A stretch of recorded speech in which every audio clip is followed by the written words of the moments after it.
Yo, what's good, everybody? Beautiful day out, so I figured I'd do a video, you know. And today I'm going to be reviewing a 2008 Volvo XC90 V8 model. So let's go on with the video, and take a look at what we got going on. Flip this around.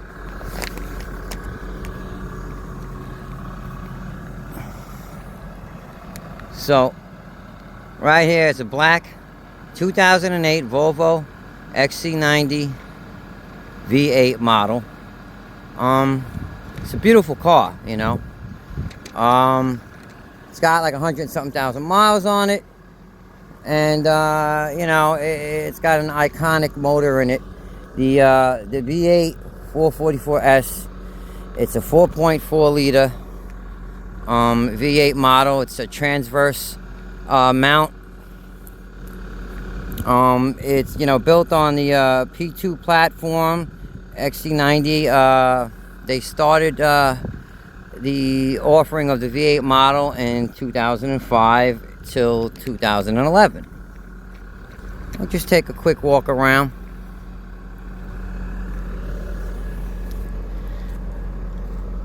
Okay.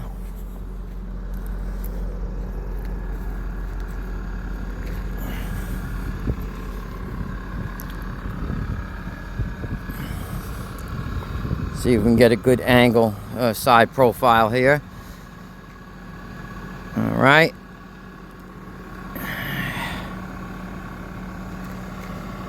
It's a gorgeous car. It's beautiful. We'll take a look at the inside. You know, it's got this tan oak leather interior. The front passenger seat does have a seat cover on it. It's not ripped or anything. I'll show you. You know, it's just that's the way the driver likes it, I guess, for passengers or whatnot. But you know, it's a beautiful car. It's got, you know, real leather in it. You know, back then they still were using real leather. There was no leatherette, at least not to my knowledge. But anyway, they did offer a sport version of the V8. This is not the sport version. The sport version, I believe, had, instead of 18-inch wheels on it, it had 19s. And instead of just regular HID lighting, it actually had projectors in it. So this one does have fog lights on it, though. And I mean, the rims are nice. The sport model is a little bit more firm ride, you know. It's got the rack with the crossbars on the top. You know, it's a beautiful vehicle. This one has the factory trailer hitch. All right, take a look at the back seat. You know, plenty of room. You know, heated seats. This one doesn't have the heated seats in the back, though. It was offered, and it also has a third row seating. They're kind of like captain's chairs, you know, almost. It's really for children, though. I mean, an adult could fit in here, or, you know, average size adult could fit in here, but their legs would be a little crunched. It has the air condition and heat control right there. As you can see, it's on. I turned it on. I left the car running just so, you know, I could show some of the things in here. And it has pockets back here. It's got, you know, plenty of storage back here. It's got two sets of drink holders in case, you know, you're having, you know, a barbecue at a game or something like that, and you know, you want to have a tailgate party. You can open up the hatch. I'll take a look at that.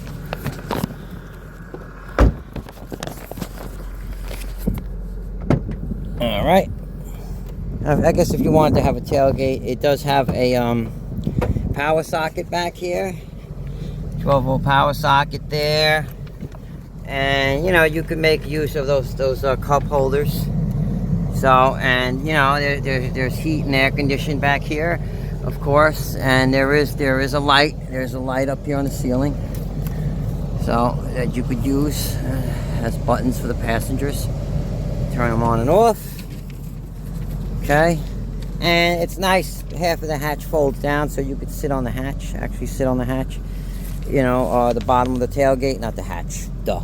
But anyway, you know, it's a split hatch, you know, half tailgate, you know, and the other half is a hatch.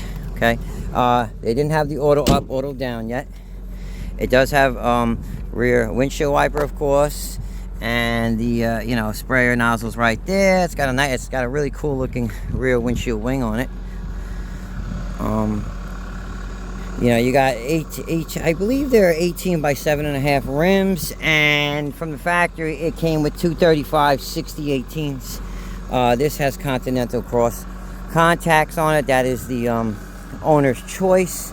I believe it came with Bridgestones or something like that. Anyway, okay. Let's take a look at the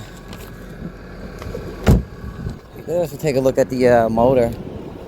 It's got the turn signals also on the side view mirrors. Take a look at that. Now functional. All right.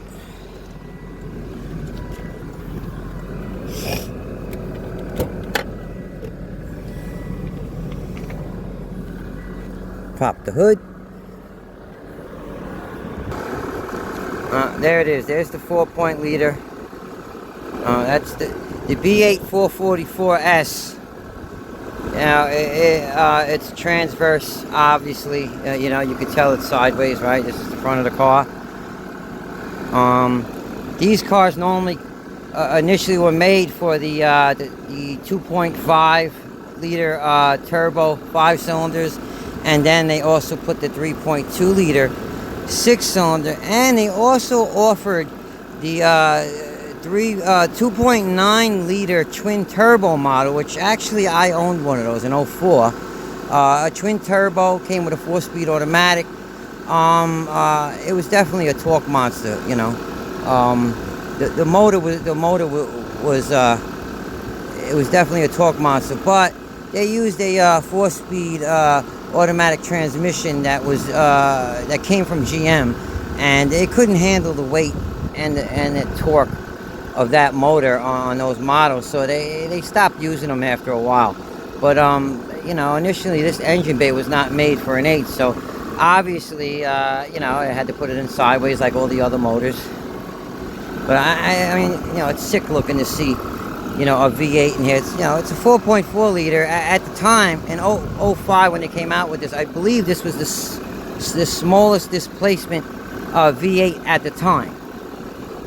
So this has made it to a 6-speed Aisin Seiki automatic transmission. Also, they're using the Haldex all-wheel drive system with this vehicle. This motor was manufactured by Yamaha under Volvo's designs. The transverse layout is a 60-degree bank angle. And anyway, because it was a 60-degree bank angle, they had to change a few things to make it work. So anyway.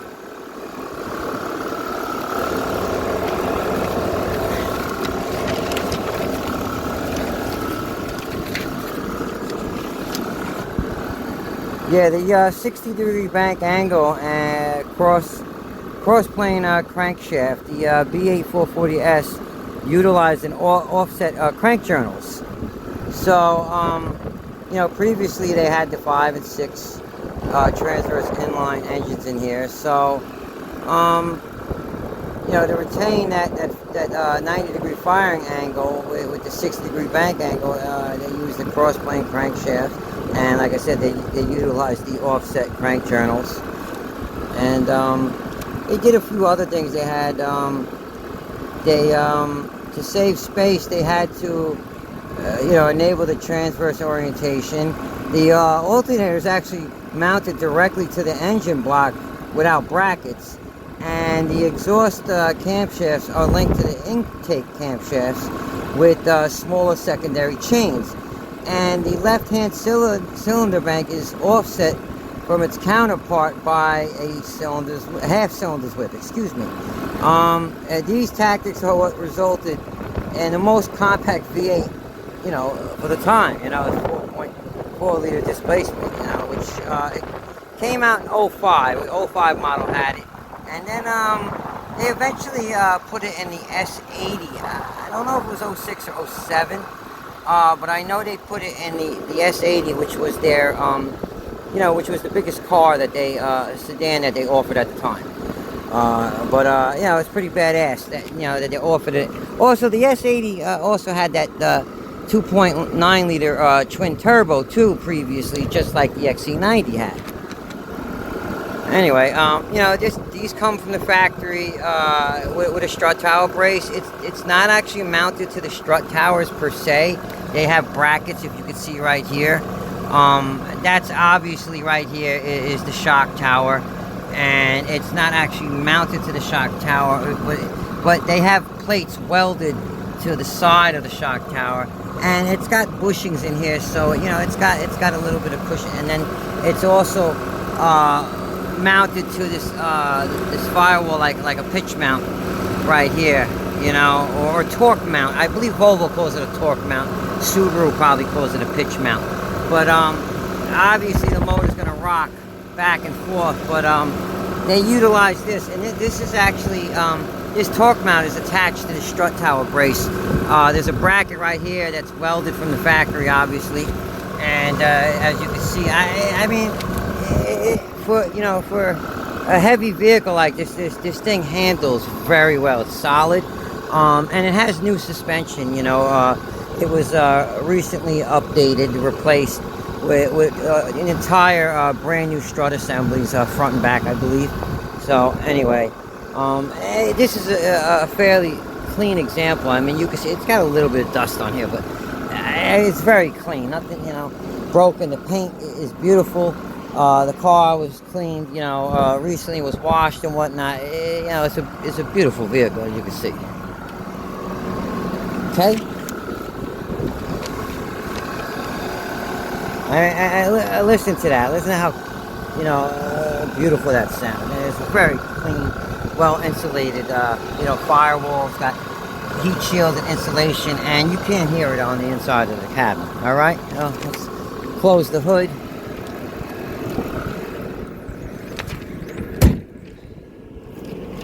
Okay. Take a look at the interior from the other side. You know, it's got pockets, everything. And, you hold drinks in here, whatever. You know, it's got netting and a leather pocket. I believe the middle was like a booster seat. It doesn't fold down, but I believe it's a booster seat. You have a power point here. A drink cup holder here, and I believe this is probably an ashtray, but it's probably not used, right? Not too many people use that anymore, right? Anyway, and this also has lighting in the middle on the ceiling that can be controlled with the buttons up there. A nice option for the passengers. So it's got a sunroof, no panoramic. I'm not a big fan of panoramic roofs. They're cool and all, but they cause too many problems. All right. Hey, what's up again? I figured maybe we could take a ride or something, you know what I mean?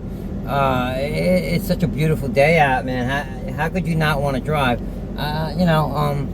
This thing drives beautifully. I mean, I love driving this thing. It's like driving a dream. I mean, that's just my opinion. It's not a brand new Volvo, and the brand new Volvos are dope.